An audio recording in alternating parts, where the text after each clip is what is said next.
yo creo que uno puede construir relaciones de reciprocidad con la tierra y con todos los otros seres.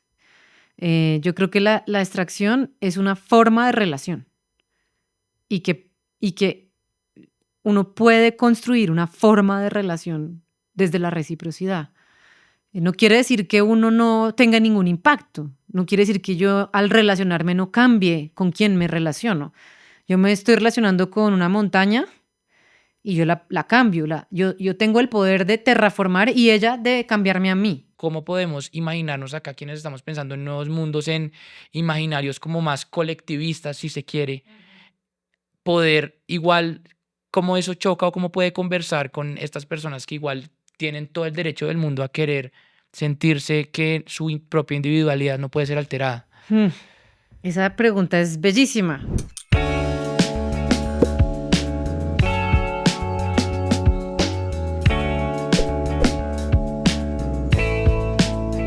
Hola a todos y a todas quienes nos escuchan en este nuevo episodio del podcast de El Llamado de Shambhala. Estamos muy contentos de estar acá hablando con ustedes, quienes nos ven. Y bueno, hoy voy a tener a una invitada que pues para mí es una gran fuente de inspiración. Creo que pues se lo dije cuando la conocí. Y antes de presentarla, quiero contarles un poquito sobre cómo la conocí para que entiendan mi propia perspectiva de quién es ella. Ella es pues, Isabel Cavelier.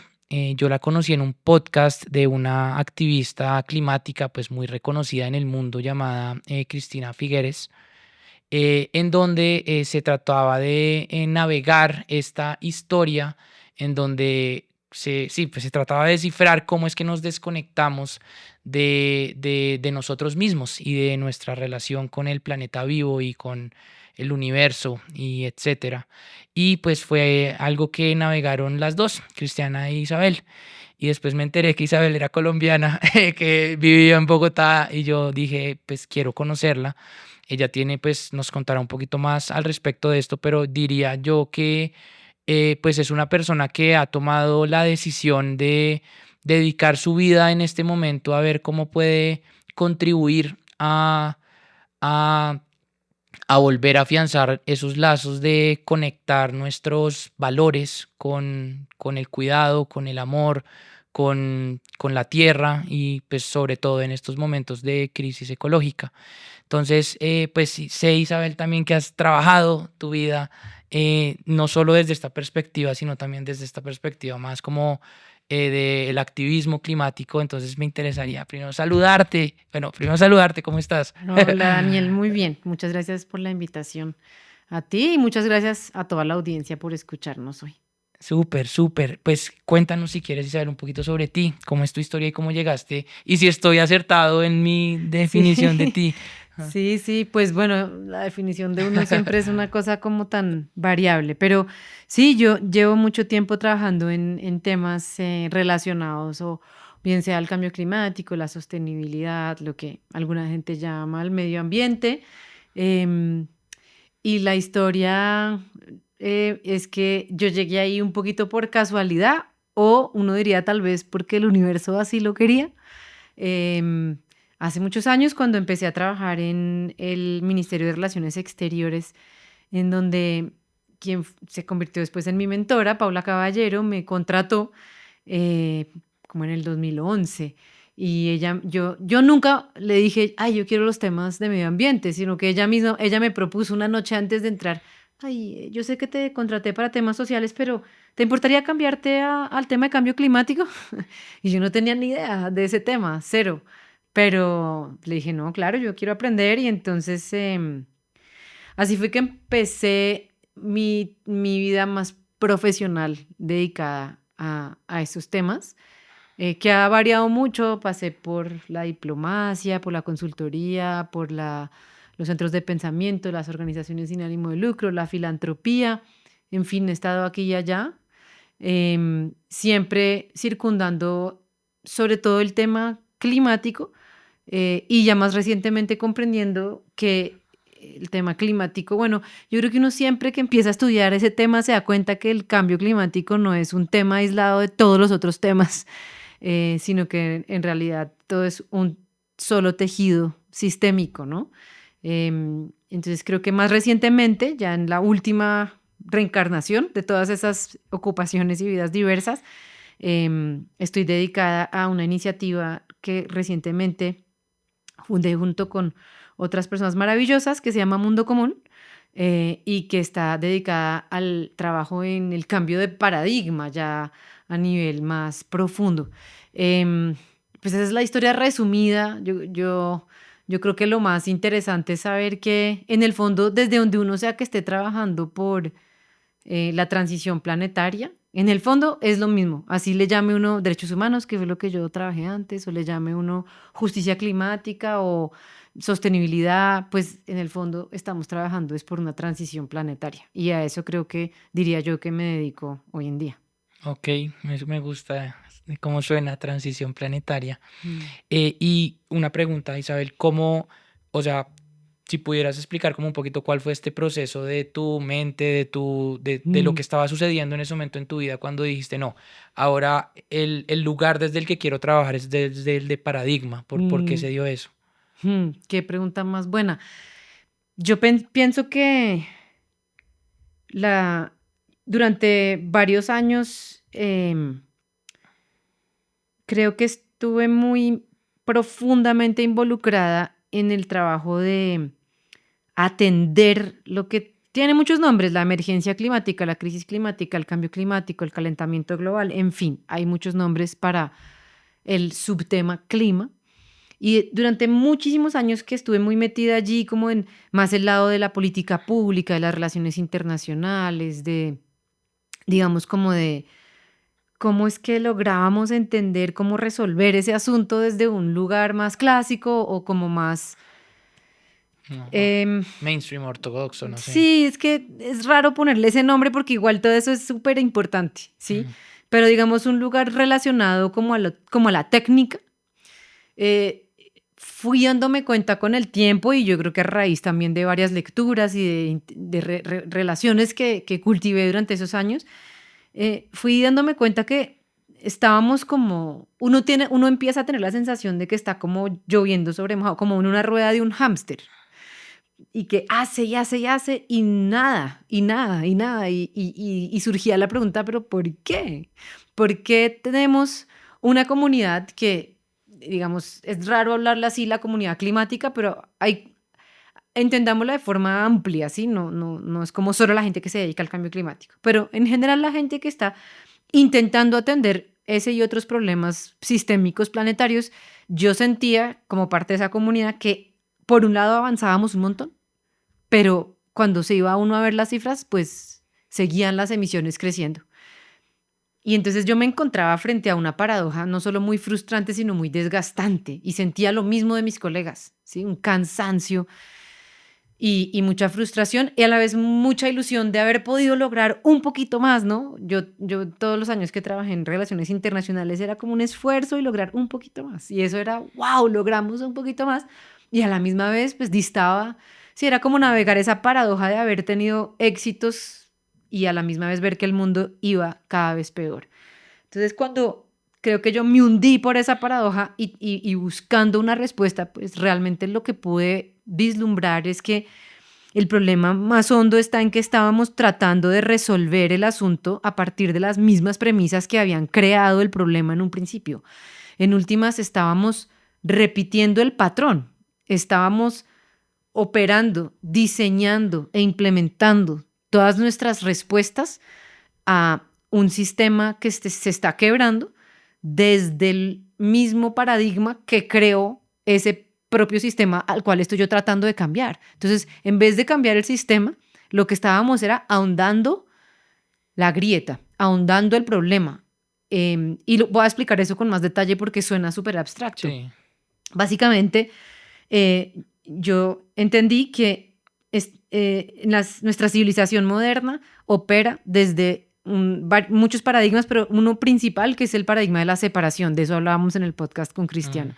Y es que nos separamos del resto de toda otra edad, pero hablemos de naturaleza, entre comillas. A mí no me gusta mucho esa palabra para referirme al resto del mundo vivo o al resto del planeta, pero usémosla por el argumento. Nos separábamos los humanos del resto de la naturaleza, los humanos aquí, la naturaleza allá. Y desde esa separación originaria, digamos, que podemos discutir por horas sobre dónde se originó, pueden oír el podcast con Cristiana o muchos otros, también empezamos a construir relaciones extractivas, ¿no? Con todos los otros seres que se convierten en la base, el fundamento para la sostención y el cuidado de la civilización humana en el centro. Incluso lo que llega uno a darse cuenta es que incluso en aquellos esfuerzos donde hay un intento por cuidar o por administrar el recurso natural, yo quiero administrar el recurso natural para permitir su continuidad, pero porque me es un utilitario al bienestar humano. Sigue estando el bienestar humano siempre en el centro, ¿no? Entonces, ese paradigma original extractivo, pues origina soluciones que son igual de extractivas, que lo único que hacen es reemplazar una extracción por otra.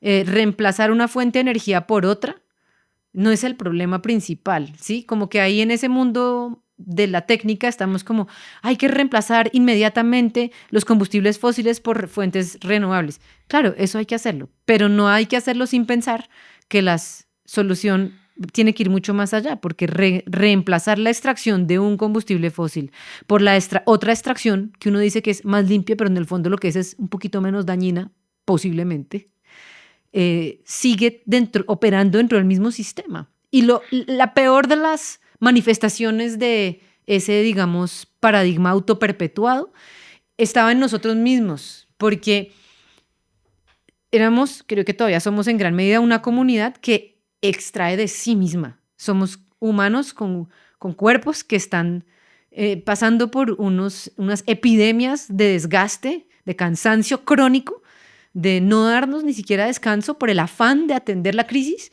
sin darnos cuenta que nos estamos extrayendo de nosotros mismos, que estamos agotándonos.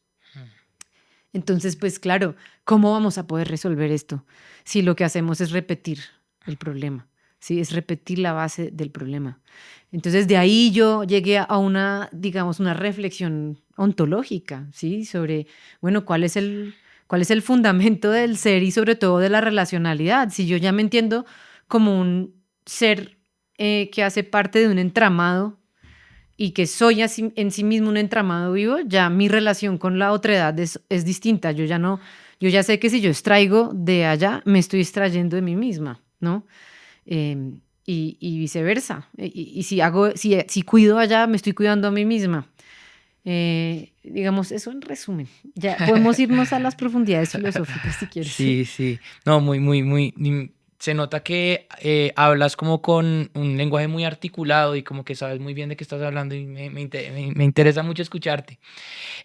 Yo tengo una pregunta al respecto de esto, que es algo que a mí me obsesiona a mí todos los días. Yo creo que lo que tú describes de este tránsito que debemos buscar como humanidad de conectarnos más con nosotros mismos y de desenajenarnos es también mucho del propósito de Shambhala. Entonces me siento muy conectado, pero a mí algo que me obsesiona mucho, sobre todo en estos momentos en donde, como digamos, por ponerle un nombre, como que la extrema derecha está cogiendo tanta fuerza, es el argumento básico como del liberalismo clásico de la extrema derecha está como en la libertad individual, ¿no? Como que entonces tú en la libertad individual, si cualquier organismo o persona que quiera intrometerse con eso es algo incorrecto según ese planteamiento. Yo pues definitivamente creo que el concepto de identidad y de libertad tiene que entenderse también de manera colectiva y como que tenemos que avanzar hacia otros entendimientos, pero me interesa específicamente en torno a esa pregunta y es cómo podemos imaginarnos acá quienes estamos pensando en nuevos mundos, en imaginarios como más colectivistas, si se quiere, poder igual, cómo eso choca o cómo puede conversar con estas personas que igual tienen todo el derecho del mundo a querer sentirse que su propia individualidad no puede ser alterada. Esa pregunta es bellísima. Voy a hacer un giro filosófico para responderte, porque siento que a lo que nos está llamando este momento de transición no es a pendular de un extremo o de un dualismo al otro extremo, a otra dicotomía, así como no es lo individual, es lo colectivo. La solución ahora es colectivizar, ¿sí? Creo que eso sería cometer el mismo error. Es decir, es volver a comprendernos desde otro polo, ¿sí? Y justamente el llamado, yo creo, es a comprender que la realidad titila, ¿sí? Y que vivimos en un mundo que es inherentemente paradójico, donde Ujú. la tensión entre la autonomía o lo que has llamado la individualidad, es que la individualidad es una palabra complicada. Yo prefiero usar la palabra autonomía. Y de ahí nos podemos adentrar a los mundos de la libertad y qué es. Pero empecemos por la autonomía, así como la capacidad para tomar tus propias decisiones sobre tu vida. Eh, yo pienso que la autonomía a ultranza, que lo que hace es negar la posibilidad de lo colectivo, es un extremo de un dualismo. Y el colectivismo a ultranza, que niega toda autonomía, es otro extremo de esa dicotomía. Entonces yo creo que ni siquiera se trata como decir, uy, bueno, pero ¿cuál es el punto medio exacto? No existe un punto medio exacto, ¿no? La realidad va a estar todo el tiempo ondeante y necesitamos aprender los humanos a vivir en esa paradoja en la que a la misma vez, cuidamos y practicamos nuestra autonomía y pertenecemos y nutrimos una colectividad. Y eso uno se puede ir casi que hasta la física cuántica, ¿no? A entender que las partículas entran y salen de la existencia según el observador. Bueno, nos podemos ir a una digresión Mm. hasta allá, pero para no irnos tan lejos, pienso que esa como tensión que acabo de explicar es aplicable a todo lo que, un poco a todo lo que hacemos y entender que estamos es viviendo en esa paradoja y como que podemos entender que no es contradictorio. Eso es la emergencia del nuevo mundo. Yo creo que en el mundo, digamos, moderno, digamos, de la civilización occidental, que ha sido el imperio cultural y el marco desde el que nació lo que tú llamas el neoliberalismo, pero más antes del neoliberalismo, pues la revolución industrial, la revolución científica y el cartesianismo. Siento que en ese mundo la lógica, o lo que llamaríamos supuestamente el sentido común, es que la realidad no es contradictoria. Yo no puedo ser Isabel y no ser Isabel a la misma vez, ¿sí? Tú no puedes ser Daniel y no Daniel. Tú eres Daniel, tú no eres no Mm. Daniel. Tú no eres Isabel, eres Daniel, ¿sí? Esa es la ley de la no contradicción. Y opera en todos los, digamos, es como la norma básica de la lógica nuestra, de la lógica y del mundo cartesiano y de la ciencia, de todo nuestro mundo. Y siguiendo a un filósofo muy interesante que leí hace unos años, que se llama Timothy Morton, que es un filósofo inglés que escribe un libro que se llama La ecología oscura, Dark Ecology. Él dice, tenemos que entender que hay que salir de la lógica de la no contradicción. Hay que salir de la ley de la no contradicción y comprender que la realidad es profundamente contradictoria. Yo soy Isabel y soy no Isabel a la misma vez. Yo soy un holobionte, como habla Lynn Margulis, que es la bióloga, digamos, precursora del concepto de los holobiontes. Yo soy una multiplicidad de seres. Yo soy las bacterias de mis pestañas y de mis intestinos, que son seres que me componen. Yo no soy una bacteria del intestino, pero la bacteria del intestino soy yo. Yo a la misma vez no soy Daniel, pero yo en el fondo soy parte de la especie humana junto contigo y somos una sola cosa. Sí, yo respiro el mismo aire que tú y en ese sentido me convierto en ti a través de las moléculas del aire que tú exhalas y que yo inhalo. Y así, yo me como una lechuga, yo no soy la lechuga, pero a mí me la como y ya es yo. Sí, como que estoy dando ejemplos un poco abstractos, pero cuando entendemos que la ley de la no contradicción no es aplicable a la realidad de esa forma como tan ciega como la solemos ver, entendemos que la realidad es una realidad hecha de paradojas. Y esa dicotomía entre lo individual y lo colectivo no es más que una forma de ver la realidad desde el lugar de no puede ser contradictoria. O soy individuo o soy colectivo. Y la respuesta es, eres individuo y eres colectivo a la misma vez. Y tenemos que poder convivir en ambas. En la práctica, ¿eso cómo se ve? Para mí, justamente ya eso es a lo que dedicamos la práctica de mundo común, que llamamos, que es una Mundo Común es la iniciativa que ahora lidero junto con otras personas fantásticas.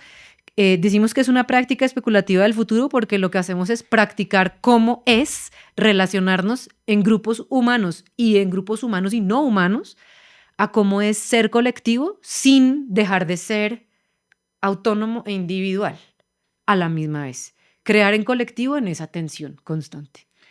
Qué chévere, qué chévere. Me hiciste recordar, yo cuando empecé a interesarme en estas como intersecciones, si se quiere, de mis preguntas ontológicas con lo que yo empezaba que deberían ser los ordenamientos sociales. Yo me imagino que tú lo has leído también a Eric Fromm, y Eric Fromm habla de que esta lógica que hablas era de la lógica aristotélica, que era Ujú, como las cosas tienen que ser algo, pero entonces no.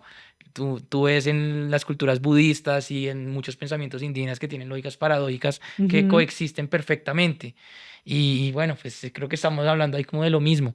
En ese mismo sentido, a mí también algo que ya como para estos como conocimientos que a veces parecen tan abstractos de la dialéctica, ponerlos como a lo concreto, a mí me parece que está bueno uno entender también que uno en su posición de como tanto colectiva de país como de uno como individuo en lo que debe ser el cuidado del planeta, uno Ujú, también es necesariamente una paradoja andante, ¿no? claro. Entonces, que digamos, sí necesitamos hacer una transición energética, sí necesitamos extraer algo de minerales para poder hacer esta transición, y es algo que tenemos que aceptar y que tenemos que aceptar que no necesariamente eso se va a dar, o sea, igual es un proceso que tiene que ser extractivo porque es su propia definición, pero que igual podemos igual ir transitando algo diferente mientras vamos caminando eso. Entonces, Pues yo no sí sé. siento que tenga que ser extractivo. Yo creo que uno puede construir relaciones de reciprocidad con la tierra y con todos los otros seres. Yo creo que la extracción es una forma de relación y que uno puede construir una forma de relación desde la reciprocidad. No quiere decir que uno no tenga ningún impacto, no quiere decir que yo al relacionarme no cambie con quién me relaciono. Yo me estoy relacionando con una montaña y yo la cambio, yo tengo el poder de terraformar y ella de cambiarme a mí, en viceversa, ¿no? Pero la forma importa, el cómo importa.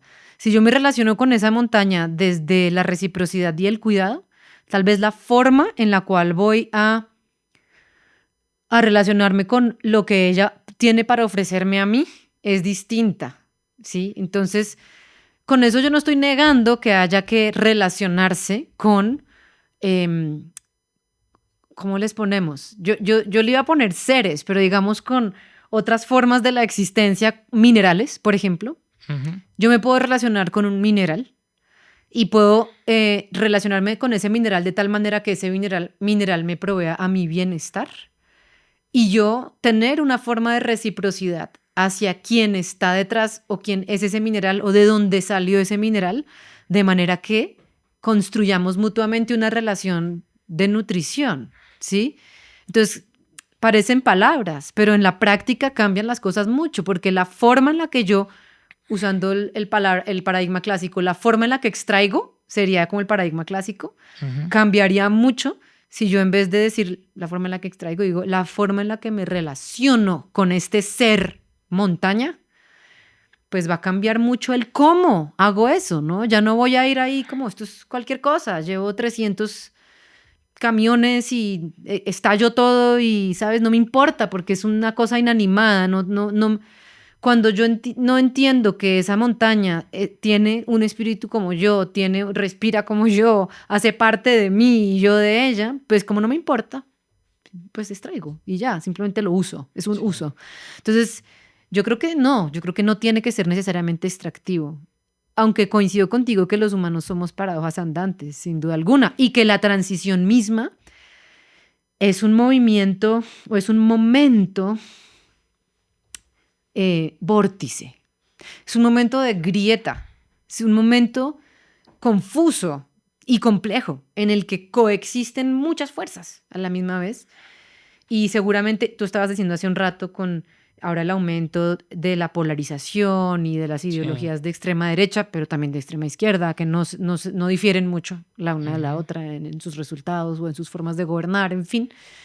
Mm, creo que es parte de ese movimiento porque al mismo tiempo, sin que esté tan presente en las noticias, emergen silenciosamente otro tipo de formas de relacionarnos y de cuidarnos y de ser humanos en el mundo que yo veo por todas partes, solo que no están en X, no están en Meta, no sé, no están en el noticiero de las 5, no están en la primera portada del periódico, pero está pasando al mismo tiempo. Entonces, esa paradoja que somos los humanos está manifestándose en este momento de transición. Es como esos momentos turbulentos en los que no está muy claro qué es lo que va a pasar, pero ahí poquito a poco se va revelando.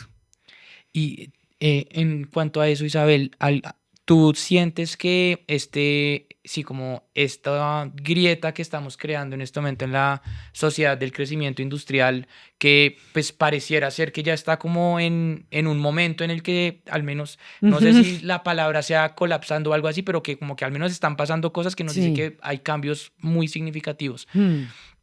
¿Tú te imaginas?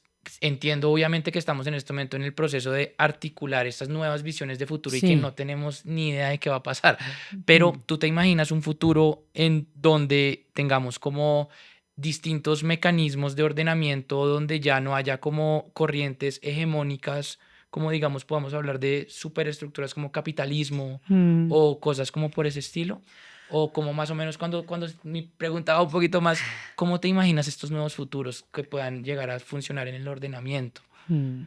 ¿O qué te hace pensar esa pregunta? Tal vez es más una pregunta No, más pues me valiosa. encanta la pregunta porque yo creo que tenemos que alejarnos de los utopianismos perversos, ¿sí? Porque siento que cuando construimos esas utopías verdes, voy a ponerles así, creo que pueden ser unos ideales perversos en la medida en que no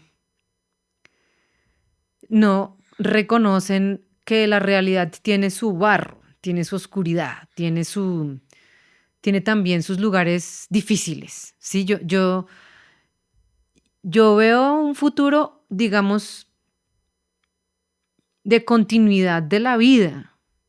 Y yo creo que los humanos estamos transitando a jugar un rol como especie capaz de ser una especie regeneradora y cuidadora. Creo que tenemos un potencial inmenso. De hecho, ya lo somos y ya lo manifestamos de muchas formas. Somos una especie que en nuestra capacidad relacional podemos facilitar la regeneración de ecosistemas de formas extraordinarias y a la misma vez, ahí volvemos a nuestra paradoja, somos una especie que puede destruir incluso la posibilidad de continuidad de la vida. Es como una doble muerte, como la de Donna Haraway, ¿no? Ella dice, la muerte es parte de la vida, la muerte es parte del ciclo, es parte de la existencia. Vivir, morir es lo que ocurre normalmente. Sí. Pero lo que es la doble muerte que estamos ocasionando nosotros como especie es la muerte de la posibilidad de continuar. Es la muerte de la posibilidad de que la vida continúe. Eso está pasando, sin duda alguna. O sea, yo veo que los humanos en este momento la balanza está hacia, en la práctica, en los hechos concretos, pues lo que has llamado tú la crisis ecológica, pero para mí que es una multicrisis planetaria, está yendo hacia el lugar de la negación de la vida o de la muerte de su posibilidad de continuidad. Pero eso no es lo único de lo que somos capaces. Y yo no creo que eso esté resuelto. O sea, yo creo que sí estamos en un filo muy delgado en el que podríamos tener puntos de no retorno. Pero aún así, mi elección ética, política y también yo digo que es ética y política, pero en el fondo yo creo que es una pulsión biológica, es por la fe de que los humanos podemos convertirnos en lo contrario, aunque sea difícil. Entonces, cuando me preguntas cómo te imaginas el futuro, que si va a haber un sistema hegemónico, no me atrevo a responder eso, no sé, yo creo que puede que sí, pero sería un error. Lo que sí puedo responder es que yo creo que sería un error nosotros que estamos intentando auspiciar una transición planetaria con sus muertes y sus nacimientos. acompañando la muerte de aquello que tiene que morir y acompañando el nacimiento de aquello que tiene que nacer.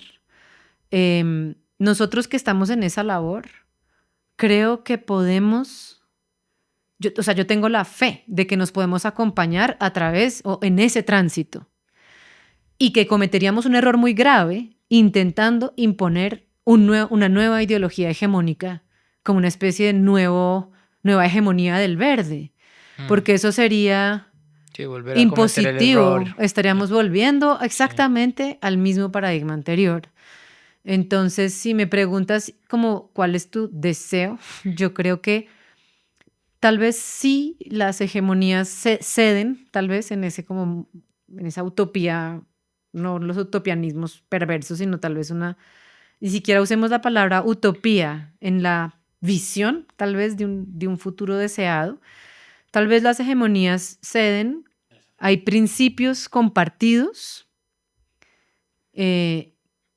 sobre los cuales se construye la diversidad identitaria de lo humano y de su rol en un mundo más que humano, que están basados en el cuidado mutuo, que están basados en la pertenencia a un entramado de existencia viva y que están basados en la posibilidad de construir relaciones de reciprocidad para la coexistencia. En ese sentido, Isabel, yo lo que entiendo... Perdón, quiero decir una sola cosa más. Para la Perdón. coexistencia gozosa. Eso, qué No bueno. solo para la coexistencia, no es sobrevivir por sobrevivir, es para coexistir en gozo y en honra de la belleza que es este planeta y que somos. Bueno, salud por eso. Muy bien que me hayas interrumpido ahí porque valía la pena. Salud. Salud. Ya como acá para preguntarte, Isabel, entiendo que esta pregunta de cómo podemos articular estos nuevos mundos que surjan de manera espontánea, que se alineen con estos principios regenerativos, pues eso es un poquito lo que tú haces o lo que trabajas desde Mundo Común, ¿no? Trabajas con estas personas que tal vez están empezando a germinar este tipo de ideas. Yo, por ejemplo, algo que ha sido muy relevante para mí desde que empecé Shambhala en este año ha sido toda la interacción que he tenido con el mundo ecoaldeano. Alguna vez hablé contigo de eso, que ahí yo veo unos principios y unos valores ecocéntricos pues que para mí son muy atractivos para ver cómo pueden ser estos laboratorios de creación de nuevos paradigmas. Quisiera preguntarte tú desde Mundo Común, lo más concreto que puedas, ¿qué has visto? ¿Qué has visto que está articulándose actualmente para que nos des esperanza de que este mundo sí lo estamos haciendo? Yo creo que se están moviendo muchas cosas, no solamente las ecoaldeas, que son un ejemplo. Yo creo que hay gente en todo el mundo que está volviendo porque es una urgencia biológica, está regresando a todo tipo de prácticas que reconectan con el cuerpo, porque somos existencias materiales, somos seres en un cuerpo. Yo veo el movimiento de reconexión con el cuerpo que está floreciendo muchísimo. Yo veo que también hay una comunidad creciente en el mundo también, y estamos conectándonos con ellos en Mundo Común, de gente que está buscando maneras de crear y de comunicarse y de interactuar de una forma significativa, en otras palabras, de entrar en intimidad con seres no humanos, es un término prestado del inglés, lo más que humano.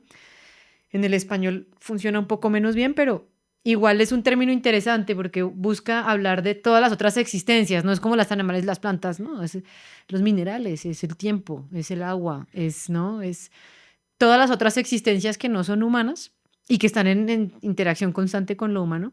¿Cómo podemos crear de nuevo a partir de esas relaciones? Yo veo ese movimiento creciendo rapidísimo. Entonces, definitivamente veo mucha esperanza. Nosotros en Mundo Común hemos identificado 6, lo que hemos llamado los 6 umbrales o 6 lugares de tránsito que nos ayudan a ordenar la práctica, que si quieres te los digo porque son interesantes, que es un lugar como de intento de síntesis nuestra, que es en donde vamos ahora, porque igual somos un experimento constantemente, en el sentido de que nuestro espíritu es el espíritu de la experimentación, a ver cómo ayudamos a emerger este mundo a través de nosotras y en relación. Los 6 umbrales son: el primero es una nueva comprensión del problema, porque solemos ver el problema como un problema mecánico, no lo es. Lo segundo es una apertura de nuestras posibilidades de la percepción y tiene que ver con volvernos a encontrar en un cuerpo que tiene capacidades perceptivas mucho más allá de solo cognitivas. Tercero es la intimidad con el mundo más que humano para volver a pertenecer a una comunidad, no solamente una comunidad humana, sino una comunidad más que humana. Lo cuarto es una relación con el duelo, que en vez de ser un acto solo incómodo y triste, es un duelo fértil. Como un suelo fértil, no, es un duelo fértil, es comprender que hay muerte y hay pérdida y desde allí podemos renacer. El quinto es la capacidad de agencia, es el recuperar la agencia, pero no es solamente como la agencia del activismo clásico, sino es la agencia de crear mundo, ¿sí? Desde lo sutil, desde la relacionalidad. Es realmente como un post-activismo en el sentido que menciona Bayo como la fe. Y finalmente está el último, que es el de la conexión con lo luminoso, con lo misterioso, con el inconsciente, con aquello que algunos llaman lo sagrado, ¿no? Es comprender que hay algo más allá de nuestra capacidad de comprensión y con lo que nos podemos relacionar. Entonces, esos son los 6 umbrales y yo encuentro que lo puedes nombrar de 1000 formas. Las ecoaldeas tienen una forma de hacerlo, el movimiento del cuerpo tiene otra forma de hacerlo, el movimiento ambientalista tiene otra forma de hacerlo. O sea, no, creo que no nos podemos dejar atrapar por las formas. Creo que somos muchos los que estamos ya en eso. Pues gracias, Isabel. Acá quería hacerte una última pregunta que, pues esta es una pregunta que seguro también a ti te ha rodeado a través de la vida y es como muchas veces uno quedándose atrapado como con las definiciones categóricas de los conceptos, occidental, etcétera, uno termina separándose de la unidad. Mm. ¿Cómo tú ves que podemos navegar también esta tensión nuevamente entre poder calificar y entender las cosas, pero al mismo tiempo entender que estamos todos hablando de lo mismo? No sé. Mm. No, pues es que eso es como dejarse uno caer ahí en la trampa Lo del mismo. lenguaje. Pero es que el lenguaje muchas veces nos aleja, el lenguaje, lo que conocemos como lenguaje, nos aleja de la experiencia de la unidad que tú llamas. Igual, fíjate que la experiencia de la unidad, digamos, en muchas de las tradiciones orientales tampoco es que ellos digan simplemente solo todos somos uno y ya. Realmente lo que hay es una paradoja en la cual somos uno y a la vez no, al mismo tiempo, ¿sí? Yo creo que hay muchas corrientes New Age que como que nos llevaron a pensar, no, es que todos somos uno y ya.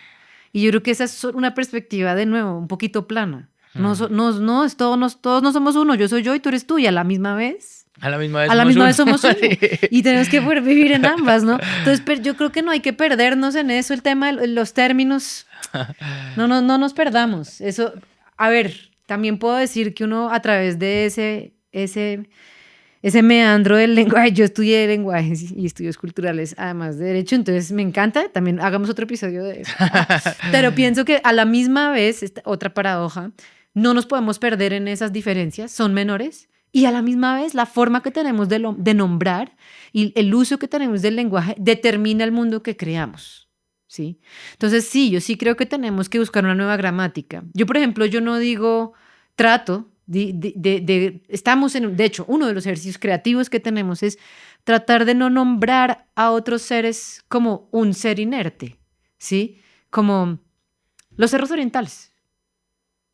O es Monserrate. Monserrate es el nombre de ese cerro. ¿Quién le dio el nombre al cerro de Monserrate? ¿Cómo se llama el cerro de Monserrate? ¿No? Entonces, yo puedo cambiar mi gramática, yo puedo referirme a otros seres no como la montaña, sino hablé con montaña o hablé con Monserrate. Y lo que me dijo fue esto, ¿sí? O estuve en relación con Monserrate, estuve acariciando las laderas de Monserrate. No, es que me subí al cerro y volví. Son cambios sutiles, ¿no? Pero yo creo que, claro, la forma en la que usamos el lenguaje y la gramática determina todo. Y a la misma vez, no podemos perdernos en que si yo le digo así y tú le dices asá, no estamos hablando de lo mismo. Pues te doy una respuesta larguísima a una pregunta que parecía sencilla, pero es cero sencilla. No, no, pues yo creo que esa es una pregunta que quienes estamos un poquito como que en el mundo del activismo ambiental nos hacemos mucho, porque también nos solemos separar mucho de acuerdo a Sí, visiones diferentes que podamos llegar a tener de las teorías de cambio y ese tipo de cosas. total. Entonces, Pero yo creo que eso solo nos pierde. Hay que mm, volver al origen, e ir como río arriba. Porque cuando nos pasa eso es cuando estamos tratando de tener una mejor estrategia que el vecino, de ganar el argumento, de ganar la propuesta para que nos den la financiación, sí. de convencer al, entre comillas, oponente. Y eso no es más que relacionarnos otra vez desde una orilla. Cuando como que uno cambia el clic de eso hacia la relacionalidad y no hacia la oposición, entonces entiende que no se trata de convencer a nadie, ni al amigo ni al oponente. No estamos acá en un propósito de convencimiento. Lo que estamos es en una tarea que es de práctica, ¿sí? Nosotros como comunidad tenemos que dejar atrás la idea de que tenemos que salir a convencer al mundo de ser, sentir, identificarse y actuar de una forma distinta. Tenemos que hacerlo nosotros y tenemos que en la práctica relacionarnos con las otras formas de ser, hacer, sentir, identificarse, hablar, relacionarse con el resto, de tal manera que logremos construir colectivamente de nuevo el mundo. Que por eso mundo común se llama así, porque lo que sentimos es que de lo que estamos careciendo es de un mundo compartido, es de un mundo común. Y el mundo no lo vamos a volver a compartir convenciendo a la otra orilla de que se vuelva como yo, Sí. sino entrando en una relación nutritiva mutua con la otra orilla o dejando de ser orillas. Pues a mí todo lo que me comentas, algo que siempre ha estado detrás de mi cabeza cuando tú hablas es como, venga, yo siento o creo estar en un proceso de esa búsqueda de Mm. cómo puedo como reformular mi ser y mis paradigmas. Quiero pues preguntarte acá para todas las personas que nos escuchas también como ¿qué nos recomiendas hacer a nosotros quienes estamos en esta búsqueda, en este momento, en Mm. general, como en nuestro trabajo? Porque claro, uno todo el tiempo se ve en esas contradicciones, ¿no? Entonces, digamos, yo digo, oiga, yo tengo que financiar Shambhala, ¿no? Pues claro, a mí me pasa lo mismo, o sea, Entonces, obvio. ¿cómo no voy a buscar convocatorias? Obvio, ¿Cómo yo no voy a también, empezar? ¿no? Sí, Y no quiero ser malentendida, no, como hay que claro. dejar de hacer eso. Sí, sí, sí. Obvio, yo también, somos humanos y vivimos en un mundo material, ¿sí? No. Gracias por la pregunta. Por cierto, estamos pasadísimos de tiempo, pero no te importa que No, sigamos. Bueno, a mí me parece chévere que sigamos, ¿sí? sí. Bueno. Mira, gracias por esa pregunta. Me lo preguntan un montón y te lo agradezco porque me permite aclarar que yo de lo que estoy hablando no es de una práctica por allá, como de un mundo elevado y conceptual, ¿no? Yo creo que esta práctica o la práctica de acompañarlos en la transición planetaria es muy mundana, ¿sí? Es muy concreta y a veces es diaria, son pequeños actos, ¿no? Entonces, claro, yo también tengo que estar todo el tiempo buscando recursos y comiendo y llevando a mi hija al colegio y también teniendo desacuerdos, porque yo puedo estar en súper desacuerdo y eso no significa que yo dejo de tener desacuerdos, que yo dejo de tener conflicto. Todo eso es real, existe y vamos a seguirlo teniendo. Por eso cuando tú me decías un futuro, yo no me imagino un futuro en el que ya no exista ningún conflicto, por ejemplo. Yo creo que es normal que tengamos diferencia. Es normal. Y la práctica que estamos acá es cómo nos relacionamos con la diferencia desde un lugar tranquilo, desde un lugar que nos permita atravesarla en un cuidado mutuo. Entonces, cuando te digo que son pequeños actos, yo creo que son desde la forma, la calidad de la atención que yo le pongo a aquellas cosas que para mí son sagradas. Jugar con mi hija es una. Yo creo que yo quiero ponerle la calidad de atención a ese momento como la que le pongo a lo más sagrado.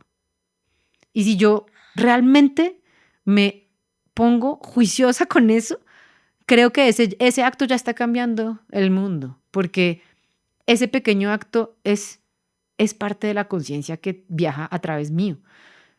Eso mismo puede ser respecto del agua, ¿sí? Si yo realmente considero que el agua es el cuerpo del que soy parte. No es que yo tenga agua en mi cuerpo, es que yo soy un cuerpo de agua. El agua viaja a través mío. Yo soy un cuerpo de agua que nací de una madre que me gestó en un cuerpo de agua que a su vez estaba en un cuerpo de agua y así sucesivamente. Mi forma de relacionarme con el agua puede ser un acto mínimo, pero puede ser cuál es mi forma de honrar sagradamente al agua. O hay otras cosas también que pueden parecer tontas, pero realmente creo que no lo son. Y es cómo yo de verdad hago ensayos de comunicarme con el mundo no humano, de comunicarme en serio, no de inventarme un diálogo, sino de ir y pasar tiempo de calidad entre el bosque, entre incluso el jardín, entre el árbol de la esquina de mi cuadra con el árbol de la esquina de mi cuadra, con él. No solo ir a abrazarlo, no, sino con él, cómo yo me relaciono con él, ¿sí? Cómo le hablo, cómo lo toco, cómo recibo de él, cuál es mi atención, la calidad de mi atención a ese ser.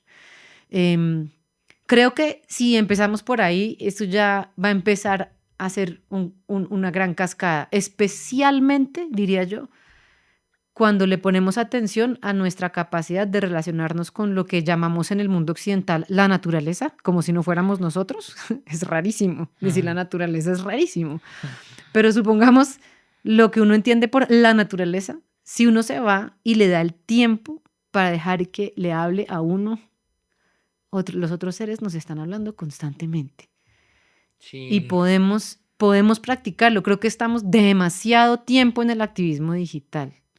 Estamos prestándole demasiada de nuestra atención a un flujo de información que nos satura y que no nos permite hacer silencio ni escuchar. Yo creo que un acto revolucionario sería cortar esa saturación, que a mí me cuesta trabajo, o sea, me cuesta mucho trabajo, es una labor difícil. Cortar la saturación y salir. Eso ya es un acto grande, ¿no? Entonces, claro, son actos chiquitos. Volverle a dar lugar, por ejemplo, a nuestra relación con el inconsciente es muy importante. No le ponemos atención para nada a eso. No le ponemos atención a qué es lo que estamos soñando, por ejemplo. Y claro, hay gente que tiene sueños más vívidos o menos, o gente que siente que no sueña, pero no quiere decir que no tenga una relación con su inconsciente. Son cosas a veces que suenan un poco extrañas, pero como te digo, son sencillas. En el fondo son una práctica muy material, muy concreta. Cada quien va a tener su forma de relacionarse con su cuerpo, pero al menos darse cuenta que uno vive todo el tiempo en la cabeza. Solo ese acto de darse cuenta ya te invita a buscar una forma de aterrizar en tu cuerpo antes de entrar a una reunión o mientras estás en una reunión. Y así, yo creo que son esas pequeñas cosas que empiezan a ser como mella en la forma en la que la conciencia viaja a través de nosotros. Total, yo ahorita estoy, hace como 3 semanas, tengo en mi cuarto un árbol bonsai y todavía no me he podido decidir si hablarle como en femenino o en masculino, Mm, pero porque no he entendido eso bien todavía, como cuando le hablo, pero como digamos, ahora voy y le echo agüita y le hablo y le digo que la quiero, el otro día que lo quiero, que está muy bonita. mm. Y cuando hago eso, o sea, pues más allá de todo lo que siempre se dice, que el arbolito pues lo siente y eso como que yo me siento mucho mejor y yo soy como, venga, agradezco enormemente la posibilidad que tengo de conectarme con este arbolito y en este momento para mí, o sea, estoy en una reunión en algún lado y me pongo a pensar, oiga, ¿y cómo estará el arbolito en la casa? Venga, ¿qué está pasando ahí? Entonces, y de ahí ya, claro, uno dice, listo, lo concreto, conectarse uno con su ser, con su sudor, cómo es que estoy sintiendo mi sudor, tal, pero ya después eso necesariamente redundará a ordenamientos, ¿no? Colectivos, porque todos son como los fractales, ¿no? Todo es Uno, un uno fractal, es... claro, total. Y, y bueno, pues qué bonita Sí, conversación, gracias Israel, Daniel, gracias. espectacular. Mira, Sí, yo a veces tengo estas cosas de que como que cuando yo tengo la oportunidad de estas oportunidades como de estar hablando acá, locuras de la vida de uno, es como también un descanso para uno, ¿no? Como no estar todo el tiempo en el trabajo. Entonces espero que lo hayas sentido así. absolutamente. Muchas gracias por la oportunidad. Y Sí. espero que la audiencia que te escucha y que nos escucha hoy, pues le resulte sobre todo nutritivo escuchar la conversación Y bienvenidas todas, todos, todes como a visitar también a las redes de Mundo Común. Es muy fácil, mundocomun.org, mundo.común. En fin, es fácil de encontrar. Ahí tenemos no solamente algunas de las convocatorias, sino también algunas de las conversaciones muy nutritivas que hemos tenido. Y como les conté, nosotros no publicamos mucho porque no queremos estar jugando la guerra de la atención, pero lo que publicamos lo cuidamos un montón. Entonces vale mucho la pena verlo. Bueno, pues gracias, Isabel. Sí, por favor visiten a Isabel sus redes, miren pues lo que está haciendo y también sigan visitándonos acá a El Llamado de Shambhala. Compartan este video podcast a alguien que sientan que le pueda llegar a servir en su camino de vida. Creo que este ha sido sobre todo una conversación que creo que a mí me ha inspirado mucho y creo que lo hemos logrado. Entonces, Hagamos una invitación especial. Te propongo algo diferente. a ver, dale. En vez de invitar a compartir con clics, ¿sí? Esta conversación, la invitación es a compartirla en persona. Reúnanse con una persona, con otro ser, puede ser humano, puede ser no humano, a escucharla. Esto Eso. viene al final, ¿no? Estamos hablando al final de esta conversación, Sí, sí, sí. pero creo que está interesante que el llamado de pronto desde lo digital, desde la 2D, llegue a lo 3D, ¿sí? ¿Cómo Claro. podemos invitar a la audiencia a que se reúna con alguien, a escucharlo y a conversarlo, a tomarse un té, un café, una aromática en torno a la conversación? De y de ahí una. que salga otra cosa. Bueno, pues por favor, y si salen otras cosas, cuéntenos, cuéntenme que me interesaría un montón ver cómo este experimento también se da. Gracias, Isabel. Gracias a ti, Daniel. Cuídate mucho y cuídense mucho todos. Adiós.